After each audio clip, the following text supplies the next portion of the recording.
જામનગર જિલ્લામાં હત્યા કેસમાં ફરાર આરોપી પોલીસ પકડમાં આવ્યો છે। હત્યા કેસમાં 8 વર્ષથી ફરાર આરોપી ગીર સોમનાથ પોલીસની પકડમાં।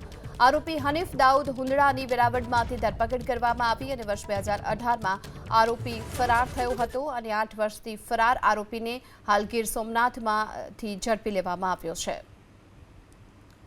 તો 8 વર્ષથી ફરાર આરોપીને ગીર સોમનાથ પોલીસે ઝડપી લીધો છે। જામનગર જિલ્લામાં હત્યા કેસનો આરોપી હતો કે જે નાસ્તો ફરતો હતો, આખરે તેની ધરપકડ કરી લેવાઈ। જામનગર જિલ્લામાં હત્યા કેસમાં ફરાર આરોપી પોલીસ પકડમાં આવ્યો છે। હત્યા કેસમાં 8 વર્ષથી ફરાર આરોપી ગીર સોમનાથ પોલીસની પકડમાં। આરોપી હનીફ દાઉદ હુંદડાની વેરાવળમાંથી ધરપકડ કરવામાં આવી અને વર્ષ 2018માં આરોપી ફરાર થયો હતો અને 8 વર્ષથી ફરાર આરોપીને હાલ ગીર સોમનાથમાંથી ઝડપી લેવામાં આવ્યો છે। તો 8 વર્ષથી ફરાર આરોપીને ગીર સોમનાથ પોલીસે ઝડપી લીધો છે। જામનગર જિલ્લામાં હત્યા કેસનો આરોપી હતો કે જે નાસ્તો ફરતો હતો, આખરે તેની ધરપકડ કરી લેવાઈ।